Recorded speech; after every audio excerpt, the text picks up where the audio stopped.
अब चलते हैं क्वेश्चन नंबर 2 की तरफ, जिसमें हम लोग डिस्कस करेंगे कि ड्रैग फोर्स क्या है और वो किस किस सिचुएशन के ऊपर डिपेंड करती है। आइए इसको डिस्कस करते हैं। What is meant by drag force?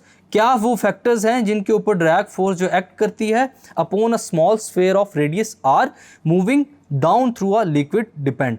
हम लोगों ने यहाँ पर वो फैक्टर्स डिफाइन करने हैं स्टूडेंट्स कि कोई अगर हमारे पास स्मॉल स्फीयर है जो कि किसी फ्लूइड या लिक्विड के अंदर से गुजर रहा है, फॉल डाउन कर रहा है जिसका रेडियस आर है, तो हम लोगों ने वहाँ पर देखना है कि वो जो स्फीयर है स्टूडेंट्स फ्लूइड के अंदर मूव करता है वो किन किन फैक्टर्स के ऊपर डिपेंड करते हुए ड्रैग फोर्स के साथ वो मूव करेगा। ड्रैग फोर्स एक्चुअली है क्या चीज़? ऐसी रिटार्डिंग या अपोजिंग फोर्स किसी ऑब्जेक्ट के ऊपर जब वो मूव कर रहा हो किसी फ्लूइड के अंदर से।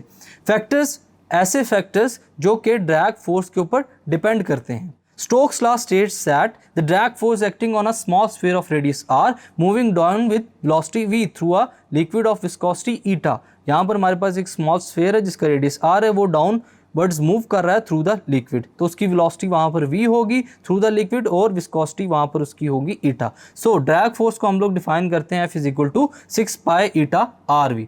Therefore drag force depend upon the following factors. सबसे पहला फैक्टर क्या होगा कि जो विस्कोसिटी ऑफ द लिक्विड है ईटा वो कितनी है। अगर लिक्विड थिक होगा स्टूडेंट्स तो उसके अंदर से गुजरने वाला जो स्फीयर है स्टूडेंट्स वो आहिस्ता आहिस्ता जो है मूव करेगा। लेकिन अगर हम लोग पानी के अंदर उस स्फीयर को फॉल करवाते हैं स्टूडेंट्स तो वो क्या करेगा, वो जल्दी उस लिक्विड के थ्रू मूव करना स्टार्ट कर देगा। तो यहाँ पर हम लोग देखते हैं सबसे पहला जो इम्पॉर्टेंट जो इफेक्ट है हमारे पास वो है विस्कोसिटी ऑफ द लिक्विड ईटा। फिर उसके बाद साइज ऑफ द स्फीयर है। अगर हम लोग साइज स्फीयर को बड़ा यूज़ करते हैं वो किसी भी फ्लूइड के अंदर से तेज़ी से ट्रैवल कर सकता है, लेकिन अगर हमारे पास स्फीयर का जो साइज़ है वो छोटा होगा स्टूडेंट्स तो उसके ऊपर जो है ड्रैग फोर्स वो ज़्यादा अफेक्ट करेगी।